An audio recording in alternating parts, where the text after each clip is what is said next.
Matches Balone.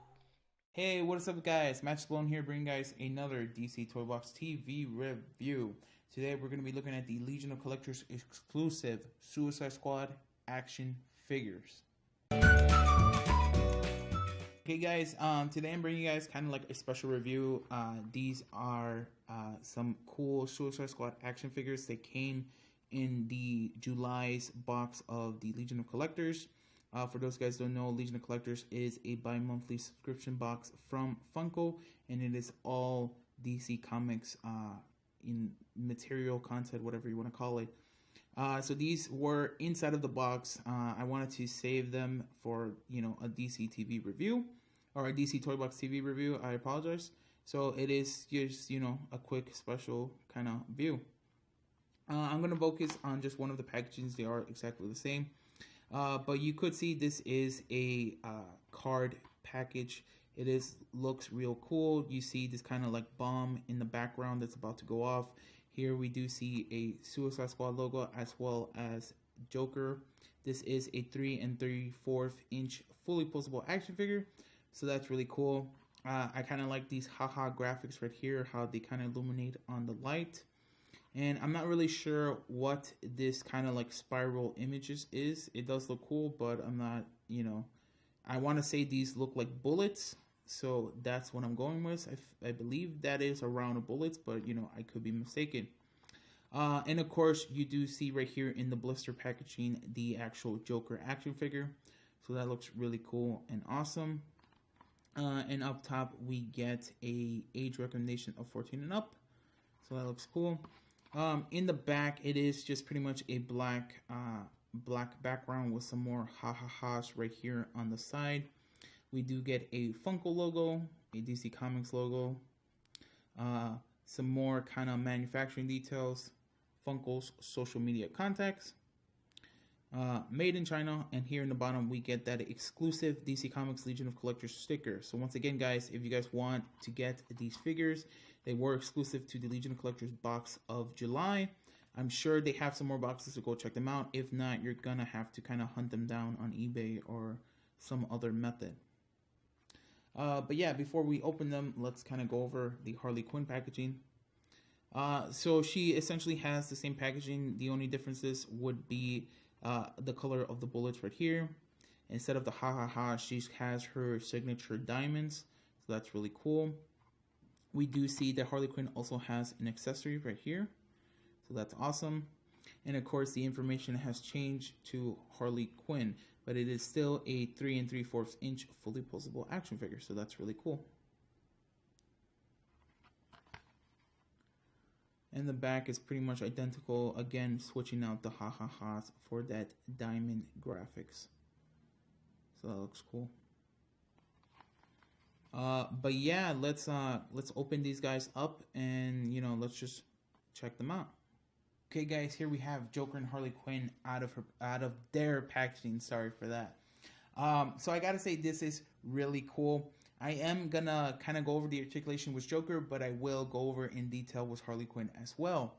But so as you can see, they do a really good job of standing up right there. These are 3 3/4 inch figures, so they are fairly small, but they are still really, really cool. I love the detail they have on these figures so far. These look really cool. I would not mind if Funko kind of does a series of these guys. These will look really cool. But yeah, articulation-wise, you could rotate the head. Now, Joker does get a little bit of hindrance because of the color of his jacket, but you should theoretically be able to rotate his head all the way around. Harley has no trouble whatsoever, but like I said, I'll go over with that with her. You also have some arm articulation. You can see right there, you could rotate the entire arm all the way around if you like. This is a single jointed elbow right there. So that's really cool. Let me kind of spread his arms. You could lift the legs so he is in stationary position, and then this is as far forward as he can. And just like the elbows, he does have a single jointed knee. So again, his jacket is going to hinder it a little bit. This side is a little bit of a kind of like a little bit of a flexible plastic. You could give it a little give if you want to lower it some more, but I think it is very serviceable, so that is still pretty good in my opinion. Now, again, I like the design of Joker. Of course, this is a very small figure, so don't expect a lot of details, but I think they did a really great job. You can see right there in the face, they did give him the damage tattoo as well as that little J, so that looks really cool. There's also kind of like this darkened tint around his eyes, and you can see they even colored in his blue eyes, so that looks really cool, really awesome. They also gave him some red lipstick, of course, signature Joker.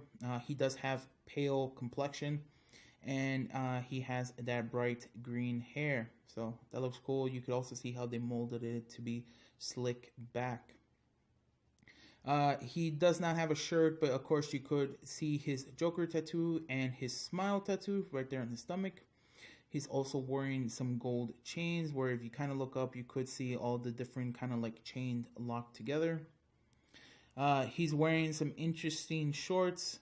You can see that they're kind of blue and gold striped. They almost look like boxer shorts. I think that's what it says right there. It is kind of small, so I can't read it, but it looks really cool. There are some stars on those stripes. He also has some Batman leggings, so it's essentially black leggings, but they have silver Batman logos. What's kind of cool and interesting is that this is more the classic Batman logo, and it's not the same logo that Ben Affleck uses, so that is pretty cool. He also got some really cool black boots with some gold laces, so super interesting. And of course, the most noticeable thing, he does have this kind of crocodile purple jacket on top. It looks really cool. It looks like a trench coat, so it looks really awesome. Like I said, this seems to be crocodile. You can see the kind of reptile skin. I want to know what does Killer Croc feel about Joker wearing such a jacket, but it'll be interesting.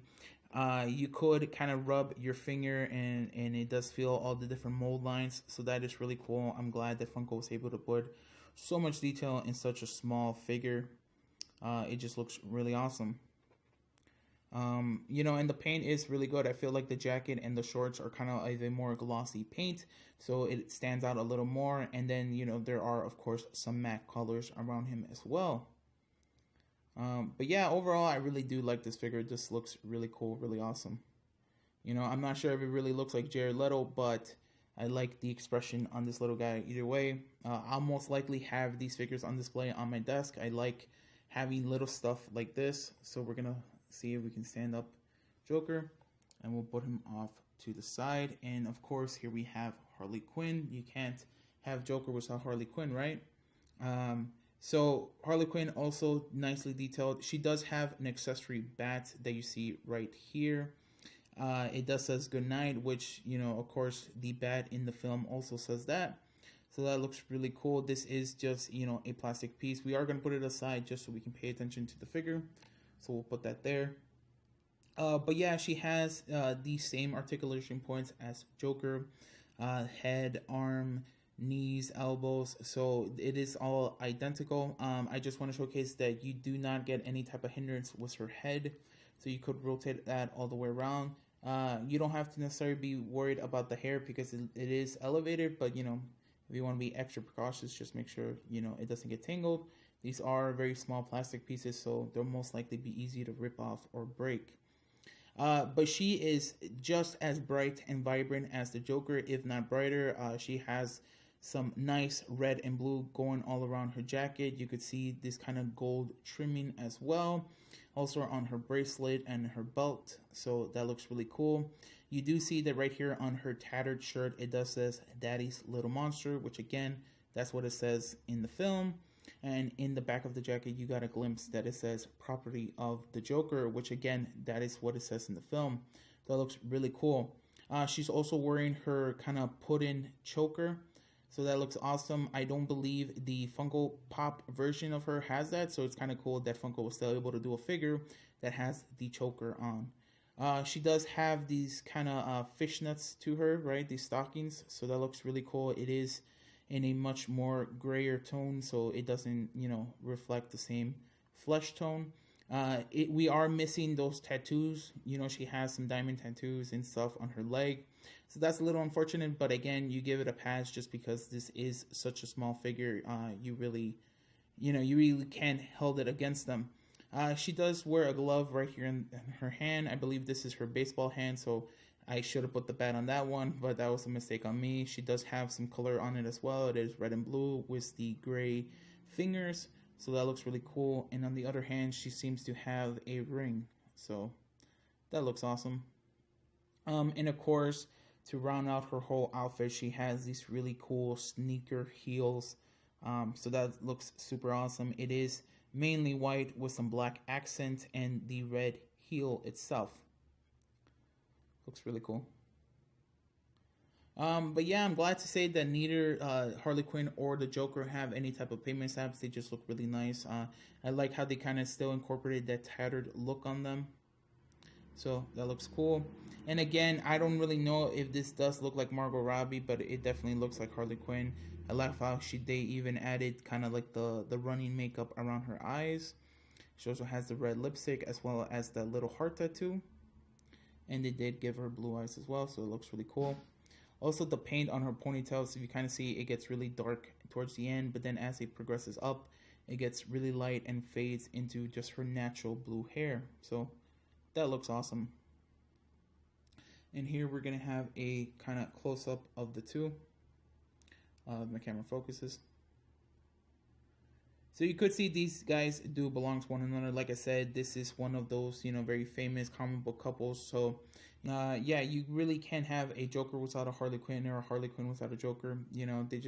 People usually always associate one with the other. So it's really cool that this is the pair that we get. This is definitely a nice surprise. The Legion of Collectors box just keep getting better and better. So I really like these little figures. Like I said, I'll have them displayed on my desk.